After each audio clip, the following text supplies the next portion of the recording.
क्या रानिया सीट पर खट्टर की मेहरबानी से जीती थी इनेलो?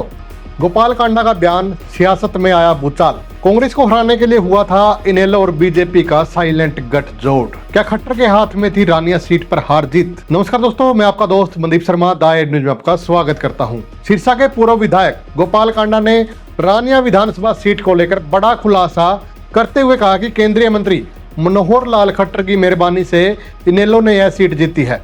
अगर गोविंद और गोपाल रानिया में साथ न देते तो अभय चौटाला को अपने बेटे वाली सीट नहीं मिलती।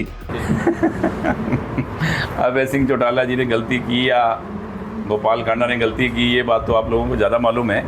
रानिया की एक सीट भी वो तो खट्टर साहब की मेहरबानी होगी कि गोविंद एक सीट तो जितवाओ यार रानिया की, तो कहीं ये भी कांग्रेस ना ले जाए। तो ये तो गोविंद और गोपाल रानिया ना लगते तो शायद अभय सिंह जी को एक सीट भी ना मिलती है बेटे वाली, तो उनको पता ही है सारी बात का। गोपाल कांडा ने अभय चौटाला के हलोपा के साथ विधानसभा में गठबंधन को गलती बताने वाले बयान पर भी पलटवार करते हुए कहा कि इनेलो और हलोपा का गठबंधन अभय चौटाला की गलती थी या गोपाल कांडा की, यह तो पता नहीं। लेकिन गोपाल कांडा इस वक्त सिरसा की तारा बाबा कुटिया में एक धार्मिक समागम में शिरकत करने के बाद मीडिया से रूबरू हो रहे थे।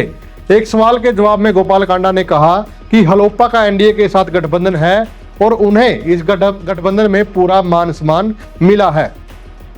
उन्हें जो भी दिशा निर्देश मिलते हैं ये उसी के अनुसार काम करते हैं। भाई साहब, अपना एनडीए के अंदर हैं हम। हमारे को एनडीए में जो मैसेज आए थे कि ऐसे करना है वैसे करना है, हमने उस हिसाब से काम किया और मैं उस हिसाब से ही करता हूँ। क्योंकि एकमात्र हरियाणा की पार्टी हरियाणा लोकहित पार्टी, जिसका ना कोई एमपी है ना एमएलए है, ऐसी बहुत सी पार्टियाँ हैं जो एनडीए में हैं, तो उसके अंदर उन्होंने रखा हुआ है। तो कोई बात के कारण इतना मान सम्मान दिया हुआ है कि एनडीए में हरियाणा लोकहित पार्टी को रखा हुआ है, तो हम उनके हिसाब से जो मैसेज आता है, जो काम होता है, उस हिसाब से काम करते हैं। कालांवाली नगर पालिका चुनाव में बीजेपी की हार पर उन्होंने कहा कि हमारी ड्यूटी वहां नहीं लगी, इसलिए कालांवाली चेयरमैनी का चुनाव बीजेपी हार गई। अब उनकी ड्यूटी क्यों नहीं लगी यह तो वे खुद ही जाने। उन्होंने कहा, यूं तो कई बीजेपी नेता बड़े बड़े दावे करते हैं लेकिन फिर भी हार का सामना करना पड़ा।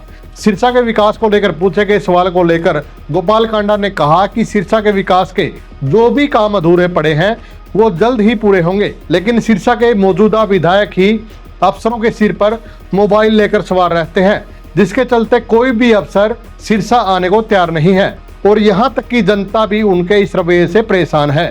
गोपाल कांडा ने कहा कि एक विधायक का काम करने का ये तरीका सही नहीं है। देखो, अफसर क्या है, अफसरशाही हावी नहीं है। अफसरशाही सोचती है कि यार एक आदमी 24 घंटा फ़ोन ओपन करके हमारे पीछे पड़ा हुआ है, तो हम अपने हिसाब से काम करें। ऑफिसर कभी ऐसा नहीं था सिरसा में। अब तो सिरसा में कोई आना नहीं चाहता ऑफिसर। वो कहते हैं सिरसा में जाके करें क्या, यहाँ बात कम होती है, लाइव पे लेके पहले लोगों के सामने ड्रामेबाजी ज़्यादा होती है, तो ये इस तरह कौन अफसर सिरसा में आएगा।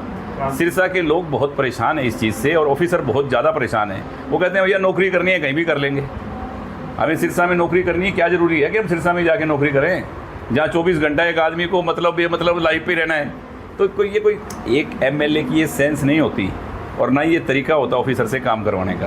पहले भी तो काम हुए हैं शहर में कितने बड़े बड़े। दोस्तों, वीडियो आपको कैसी लगी? वीडियो को ज़्यादा से ज़्यादा शेयर करें, क्योंकि कल से इस बयान के बाद पूरी हरियाणा की राजनीति में बवाल आ गया है।